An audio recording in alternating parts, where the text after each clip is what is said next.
Hey guys, thank you for joining me again.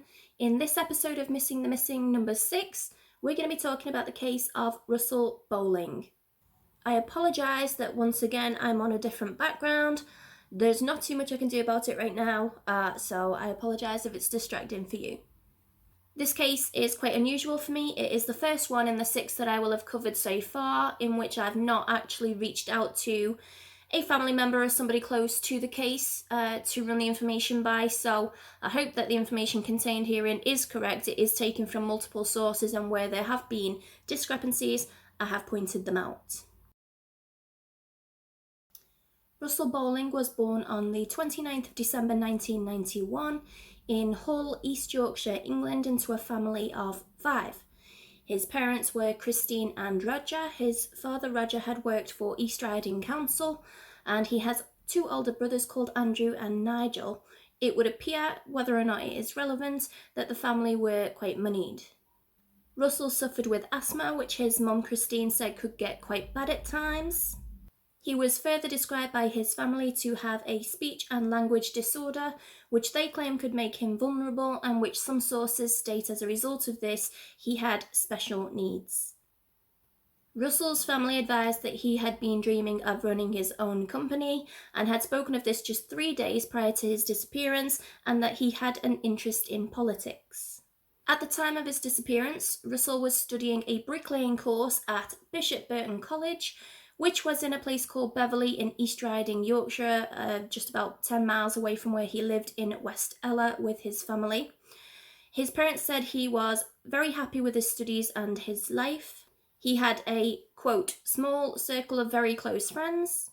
He was described as having a 100% attendance record at the college, and Principal Janet Dawson said his disappearance is, quote, very out of character. Russell had received the Best Student Award the year prior in 2009 and was also on target to do very well in the year he disappeared in 2010. Russell was also known to have an upcoming interview at his father's old place of work in East Riding Council for a bricklaying apprenticeship. Russell is described as a white male. He was 18 years old at the time of his disappearance. He was approximately 5 foot 8 inches tall, with a medium build and short, straight brown hair. His parents recalled that Russell appeared to be dressed somewhat smarter than usual on the morning of his disappearance, wearing a black Ben Sherman jacket, blue jeans, and black leather trainers. His parents said that there was nothing going on in his life that would cause him to act unusually, with the police noting that, quote, he had grown in confidence over the past year, had passed his driving test, was doing well at college, and had everything to live for. The family also quoted that he was not known to be an adventurous boy. There was nothing that stood out in Russell's behaviour or personality that appeared out of the ordinary in the run-up to his disappearance that would have suggested that he would have either wanted to leave of his own accord or harm himself, and there was no evidence that he was in communication with anybody other than his usual circle of friends and family. On the morning of the 2nd of March 2010, Russell arose and started his day off in the usual manner, with his parents noting he got ready, presumably for college, leaving the house at about 8 a.m. He was known to tell his family, quote, see you tonight, which was not out of the ordinary, and although he was not directly seen leaving the premises in a vehicle, his vehicle, which depending on what source you read is described as either a green or blue Renault Clio, was missing from the driveway, prompting beliefs that he did leave in it that morning, which would have been usual behaviour. His parents say that he had only £10 cash on him that morning, though it's unclear how they know this, and I've not been able to verify that. Later that same evening, Russell failed to return home from college, and after a few of their own inquiries, Russell's parents reported him missing to Humberside Police. It would appear that Russell's parents became worried very quickly after he didn't return home from college. They tried contacting his mobile phone, and uncharacteristically, this was not answered. His family described the inquiries that evening as follows. On Tuesday night, the roads were icy. He's not an experienced driver. He only passed his test in January. At first, we thought he might have had an accident. We dialed 999 to see if there were any reports, but there wasn't. Christine, his mother, also said that they contacted the Royal Infirmary in Hull to see if anybody had been admitted with injuries, but again, these inquiries were fruitless. When it became apparent that nobody had seen or heard from Russell, nobody knew where he was, that's when the official missing persons report was reported to the police. The beginning of the investigation was quite interesting. The college, or at least the class that he was in, apparently didn't take any registers, so they couldn't confirm whether or not he was present that day, or even if he was due to attend any classes that day.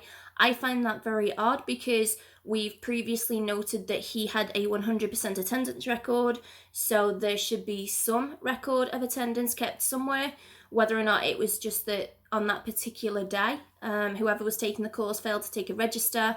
But this is really unusual. It's never actually being confirmed whether or not he attended or was even supposed to attend that day. It is generally believed, however, that he did not attend college that day due to circumstances that we're about to uncover.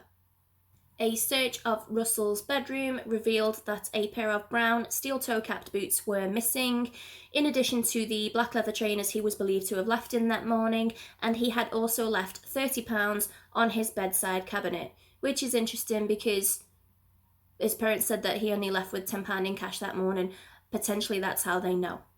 It was noted that the same day he disappeared, on the 2nd of March 2010, his vehicle had been noted by an RSPB, or a Royal Society for the Protection of Birds warden, a number of times.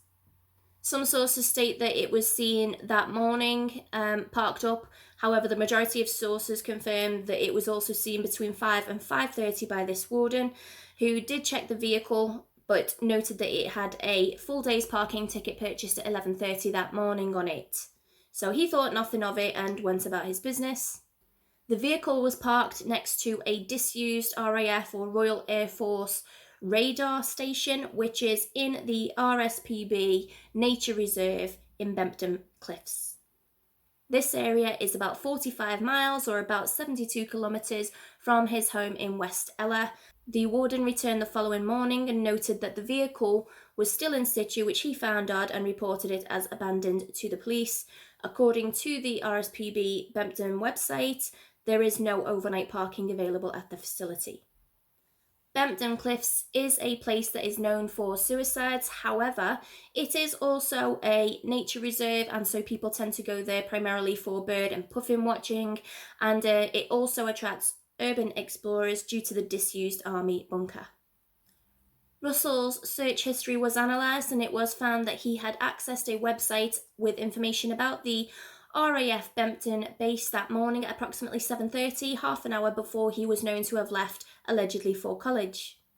Through further analysis, the police were able to ascertain that Russell had access 2 weeks prior to his disappearance to a USB stick that did not match those he had, or of his computer, or of his college, which contained information and pictures of the bunker and its artwork that it is known for, which he removed from the drive onto his computer.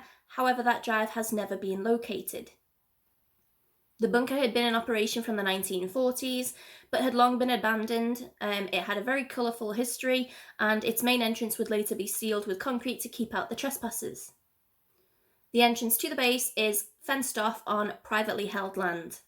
The bunker is considered dangerous and contains asbestos, though due to its colourful history, it has been known for, or there have been rumours about satanic cults and occult goings on as early as the 1960s, though some sources state that this was in the 70s or 80s, and yet more sources dispute this entirely.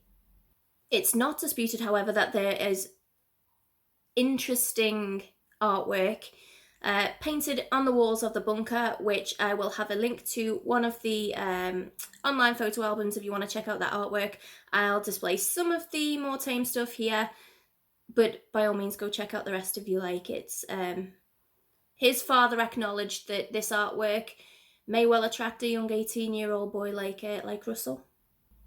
Roger Bohling, Russell's dad, was also known to say, quote, Russell had never been to the place. He doesn't know anybody from Bradlington, which is where the bunker is.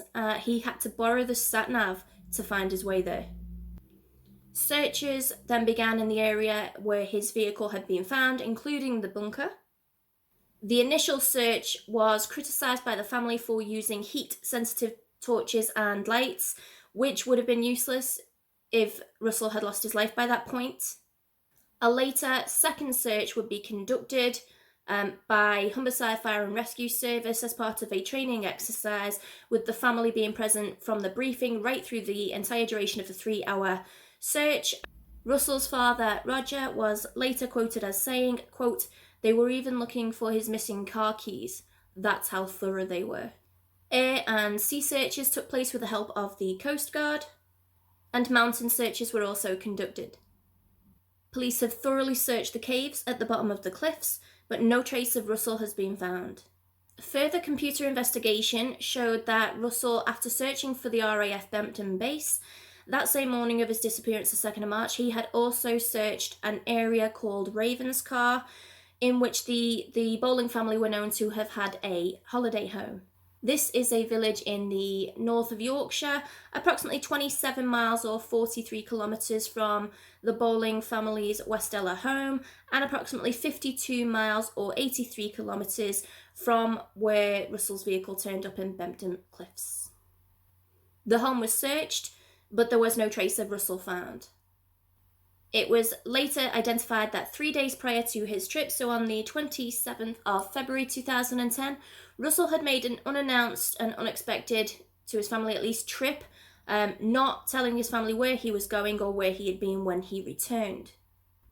Credit card and satellite navigation analysis showed that he had been to Bradford, York and Bridlington this day, though his motive for doing so is unclear, and it is not known to this day if he attended any of these or all of these places alone, or if he had company in doing so.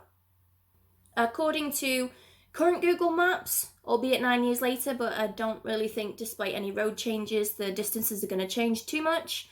Bradford is approximately 65 miles away and about an hour to an hour and a half drive from Russell's home.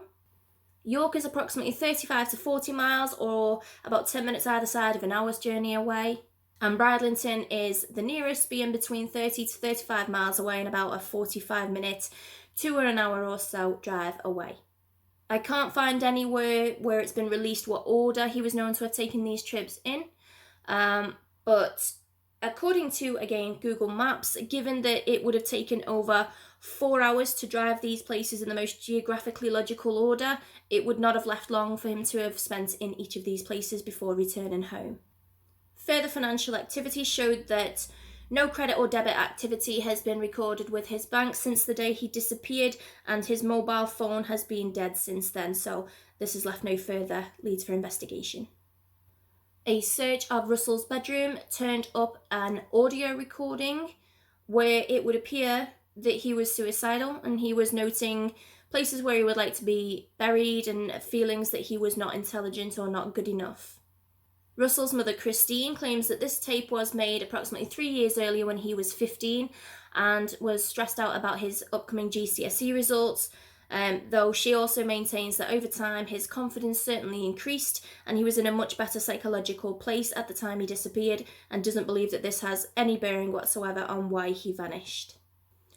Roger Bohling, Russell's dad, he informed police that approximately 15 years prior he had purchased 3 very similar homes, which he was going to leave to each of his 3 sons when Russell turned 18 as part of an early inheritance. Some sources state that the homes were worth £300,000 each. Other sources state that the boys were due to receive a home and a cash lump sum worth up to £300,000, and other sources again state that Russell was due to receive a further £300,000 from his father, which he was due to put towards opening up a business. I'm not sure quite where the truth lies on this, but I'm guessing it's somewhere in the middle.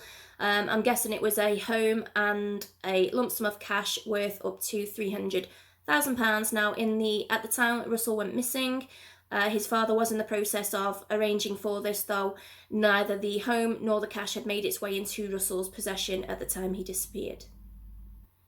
It has been widely reported that Russell left his home on the morning of his disappearance with less than 4 litres, 3.8 litres or a 1 US gallon of fuel that morning, and that his financial transactions, as we've discussed, did not show that he had made any fuel purchases on that day.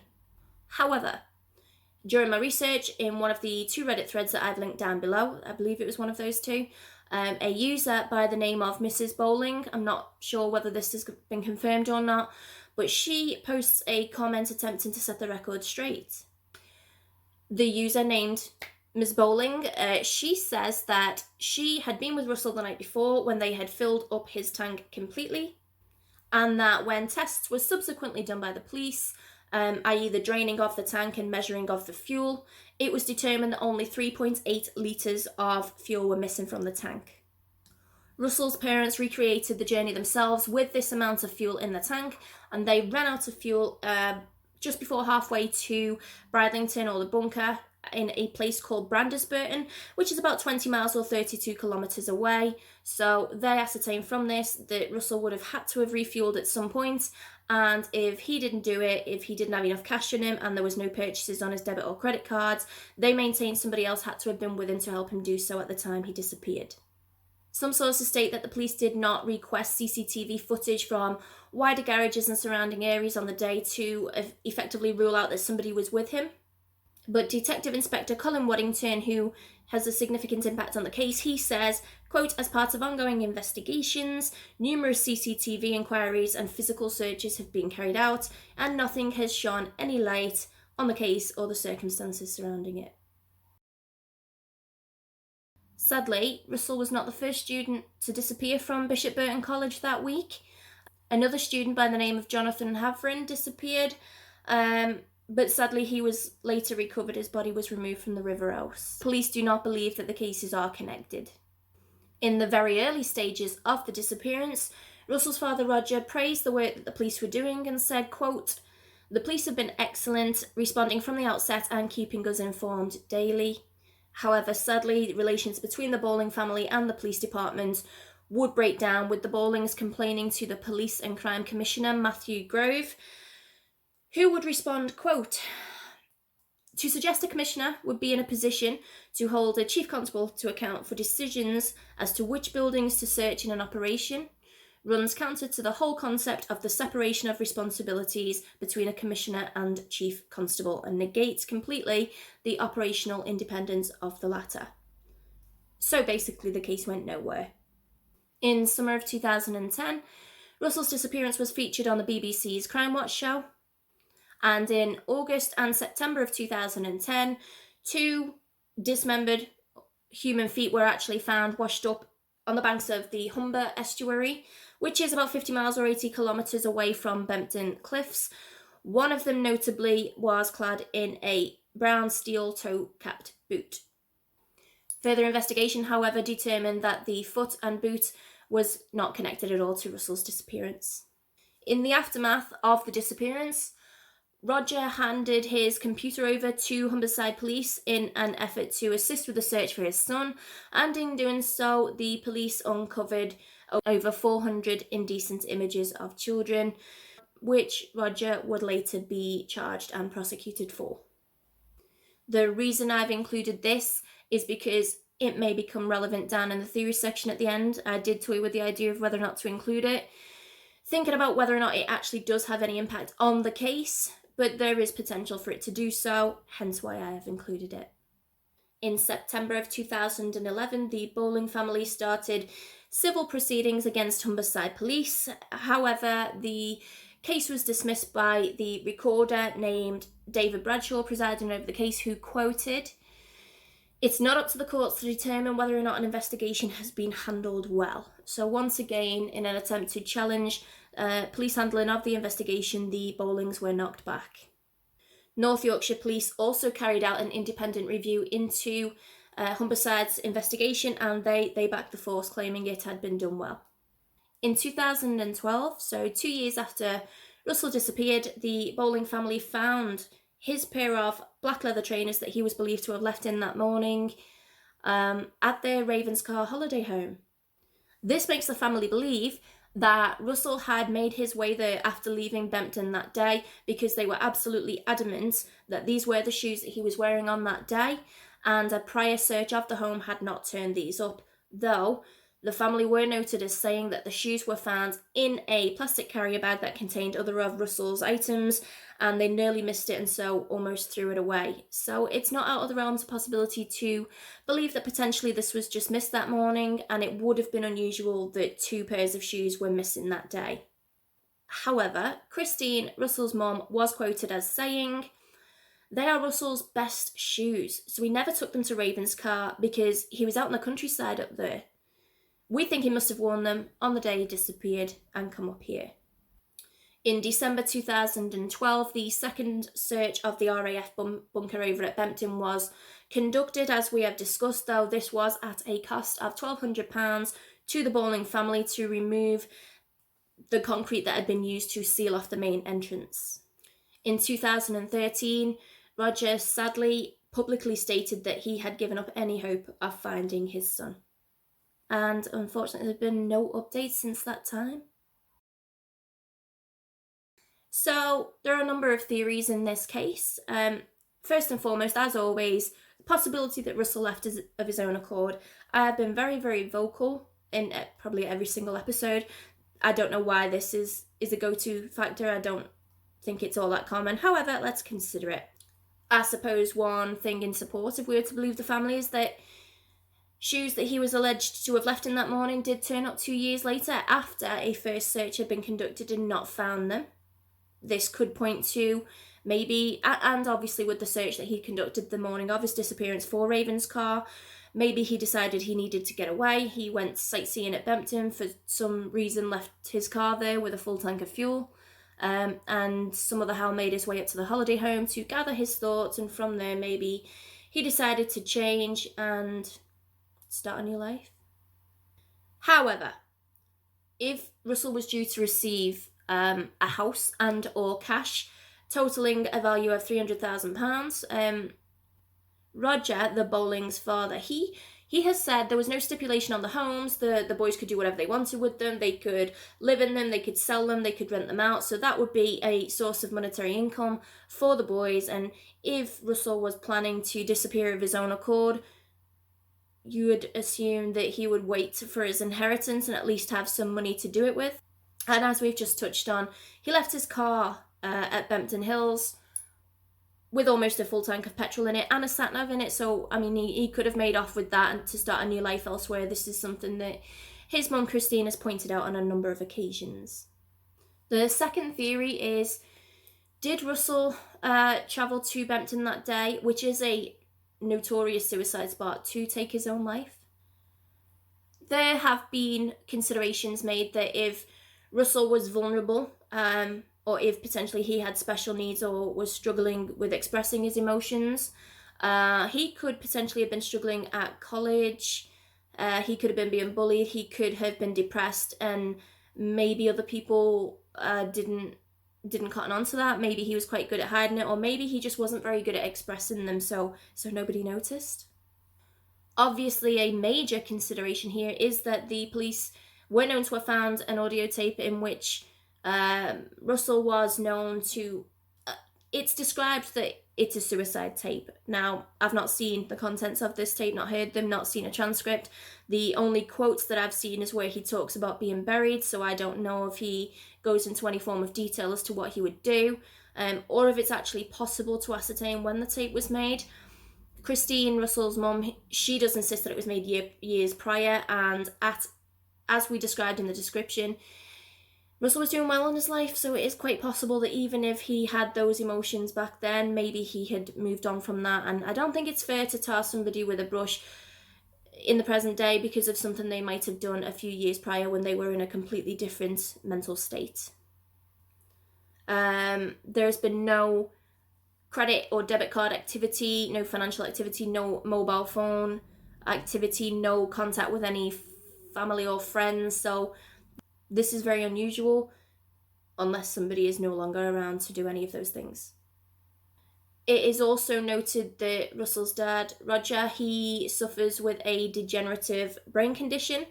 Obviously, this was a blow to the family, and at one point it was reported, though I've no way of verifying the source, that Roger had considered suicide as a result of the condition, and if Russell had maybe found out about this or was aware of this, this would have upset him greatly, but equally, if he was worried about his dad's health deteriorating, this might have had a severe impact on his own mental health.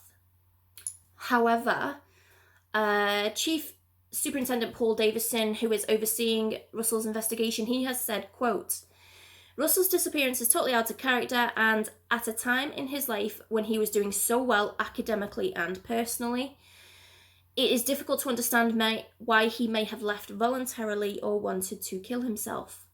And that really sums up everything I've just said. Like, if he was doing so well, it doesn't sound like a time that somebody would really be wanting to end it all. Like, he was about to achieve financial independence. He was about to finish college. He had prospects for a job or an apprenticeship, potentially to start his own business. Things are going really well for him. So it's a really strange time in his life for him to maybe have made that decision, if indeed that's what he did.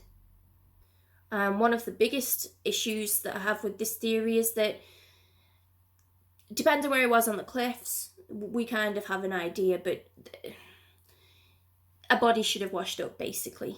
In some of the cliffs, if you see some of the images, there is a straight drop, and if the tide was in, or it is possible that the body would have been washed out to sea. However, there are a lot of coves there, a lot of places where a body could quite easily have washed up, and it hasn't done so, so that's quite unusual. Another thing people point to that is odd about this theory is that why, if Russell was intending to take his own life, first of all, why he went sightseeing first. I mean, I could probably see that, but why he paid for a whole day's parking? It doesn't make a lot of sense. If you know you ain't going to be there at the end of that parking ticket, why buy one to begin with? Unless he wanted to buy himself some time. I don't know. It is just something else people point out against this theory. So the next sort of umbrella comes under foul play. There are a number of scenarios within this that might well be possible. Russell's parents, especially his father Roger, believes that Russell may have been taken in a ransom attempt gone wrong, or maybe to rob him, in the mistaken belief that he had perhaps already received his lump sum, his cash, or whatever he was known to be receiving. It's possible that somebody mistakenly believed that he might have had a lot of money with him. He was due to receive this windfall when he turned 18. He had already turned 18. It was just taken, longer to sort out. He was known to be, as we have just mentioned, in a good place as far as we are aware, academically, mentally, in his life. He was on the precipice of success, one would like to believe. So it's this, I suppose, whilst going against the theory that he might have wanted to leave of his own accord or take his own life, might play into the foul play scenario. And it was also noted that due to his aforementioned vulnerability, he would have a hard time standing up for against somebody or disagreeing with somebody. His father said, quote, he would not challenge somebody if they said, let's do this now. He's not confident enough to argue. He'd probably say, okay, and just go along with it. That is why he's vulnerable. So I suppose it is possible that he went along with somebody else or somebody else's idea and something went wrong, either intentionally or not. It is also a possibility that somebody else had been with him at this time. As we've mentioned, the 3.8 litres of fuel issue, it is quite unusual, unless I don't think it's out the realms of possibility to believe that maybe he had more cash with him on the day than his parents knew about. However, somebody probably should have remembered seeing him that day if he was paying with cash. Who knows? An interesting theory within this little subsection is that how did Russell know about this bunker? Apparently, his family didn't know about it, and prior to 2 weeks earlier, Russell hadn't known about it either. Nobody knows how he got hold of this information, who he got it from. The police were able, through computer analysis, which I didn't know you could go into so much detail, but apparently you can. Police were able to determine that he obtained this information from a USB drive that was not known to be one of his, and that has never been found since. It may have been with him on the day, it may have been returned to another individual, who knows. But who was that individual that introduced him or told him about the base? Another theory is potentially there was some form of accident involved. It is highly likely, or rather possible, it's quite possible that Russell just decided he didn't want to go to college that morning. He had a fascination with this bunker and wanted to go and see it. In some of the images, especially the satellite images or the Google Earth images, you can see how close various parts of this bunker are to the cliffside, and some of those cliffs are really, really steep, and they're just a vertical drop right into the ocean. I'll show you a picture now where you can see if Russell had gone to this particular area, and one Reddit user noted that from their personal experience at the springtime, which would have been around about the time he was there, the area was known to get foggy, and you could walk off the edge of a cliff without even realizing it was there. It's very sad, but in some of these images you could see how close it does get to the cliff. There are frequently no railings, no fences, nothing but a steep drop. It's easily done, I suppose. However, as we mentioned with the suicide theory, Chief Superintendent Davison did point out that he would have expected to have seen a body by now. But again, it does depend on precisely where a fall occurred, if indeed one did. And although we can see where the base is, it does stretch out for quite some time, and some of the cliffs, it's quite easy to see where the body would have been washed out. Another theory that some people seem to go along with is the fact that the family might be involved. A lot of people point to very odd behaviour on the part of the family, insisting on various different pairs of shoes that were missing, and then potentially not being the case. One of them turned up at the holiday home. Some people point to maybe this bunker was told to him by members of his family. There's just a lot of things. I personally think it's a little bit loose, but there could be something to it. One thing that really, really stands out for me, though, is that the family really, really heavily criticised police for searching for a living person.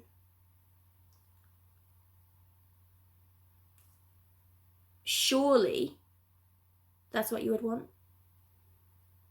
I would be pretty fuming if a member of my family or my friends disappeared and the police were searching for a dead body first. But anyway, that might be completely out of context. Maybe the family was well within their rights. One thing that I just want to point out here is that in researching, I mentioned earlier on that Roger was prosecuted for possession of child pornography, and whether or not to include it in this case. I have chosen to do so because it may well link him with another theory, and this might be the one. When I was reading up about the charges, apparently Roger obtained these images from another relative rather than researching them himself, and that other relative was cautioned by police. Now, Russell was the youngest of 3 children, and he was allegedly vulnerable. Those types of people with disabilities or vulnerabilities can often be abused, especially by family members. So it struck my mind, was somebody else involved within the family? Not that I want to allege here, but had Russell experienced something, and maybe after turning 18, about to step out into the big world and obtain his independence, maybe somebody was afraid that he was going to say something, so maybe somebody decided to do something about that. That is completely speculation. There is absolutely no hint of that whatsoever. It was just a quick thought that I had. So, I didn't find any rays of light in this case, which is terribly sad. But similar to the Ezra Oirin case, I want to share something with you that is completely unrelated, but hopefully it is a ray of light for somebody. It's a bit of a stretch though. So, like I said, it's not really, I don't think, a proper ray of light anyway. It's a bit of a cheat, but we'll go with it. One of the headlines that I found out this week was that a Canadian teenager used his GoPro camera to help find a woman who went missing in 1992. Now, I'm just going to go out there and say it. This woman was sadly found deceased. Now, the reason I've included it here was because this family has some closure now. And this lady I'll tell you her name. Her name was Janet Farris. So Janet had been driving to a wedding back in 1992 at the age of 70, and she went missing. Her son George Farris, who is 62, he was quoted as saying, quote, "I think the worst thing was not knowing. We kind of assumed that maybe she'd gone off the road or fallen asleep or tried to avoid an accident or animal in the road. Given a bad situation, it's the best of all outcomes." So, yes, it's a terribly sad situation. However, I am glad that one family will now have some form of closure, and they seem to be under the impression that this did not involve any form of foul play, so hopefully that will put their minds at ease. So I'm just going to repeat Russell's description for you. Russell is a white male, was aged 18 at the time he disappeared, was approximately 5 foot 8 inches tall, of a medium build and with short, straight brown hair. He was last seen wearing a black Ben Sherman jacket, blue jeans and black leather trainers. However, these trainers later turned up, so we don't know. Bear in mind that a pair of brown steel toe cap boots are also missing. Police want to establish Russell's movements from the 27th of February when he took the long and unknown trip to Bradford, York and Bridlington. Humberside Police Chief Inspector Colin Waddington says, quote, "I urge the public to come forward if they know anything about Russell and his disappearance. If anyone saw anything of Russell when he disappeared or spoke to him about his intentions at that time, please contact us and share with us what you know. If anyone knows anything that can help us to find Russell, I would appeal for them to come forward. Our main aim is to find him, and it is vital that the public help with the investigation by calling us with any information connected to him, however small they may consider it." He also added, "I want Russell, if he's around, to contact the police in confidence and let us know he is safe and well. I would also urge anyone who may be in contact with him or who knows his whereabouts to contact the police." Mrs. Bohling, Christine, Russell's mum, she says, quote, "We want to find out what happened to Russell and we won't stop searching for that information. Please, anybody who saw that car, either at Bridlington or anywhere else, or anybody who's seen him, come forward." Russell's father, Roger, also said, quote, "I want to appeal to people to think about who they know who is interested in that bunker. We want people to think about February of that year, so that would be 2010. Did anybody hear any conversations about RAF Bempton on the bourse or in the school canteen, college canteen? We're asking for help to unravel the mystery of Russell's disappearance. One final thing is a request to the public. If you know who might have given Russell that USB device, even if you think you know, then let the police know." The quote is continued. "Russell didn't find out about the bunker online. The police say he put a USB device into the computer and downloaded the information from the USB, and they've never been able to find out where the device came from, and it's never been found. Whether or not he gave it back to that person, we'll never know. Someone knows or strongly suggests who that person is, and we beg you to do the right thing by Russell and make the identity of that person known to the police. Please don't let Russell down." So anybody with any information relating to Russell Bohling or his disappearance can contact the Humberside Police on 101. However,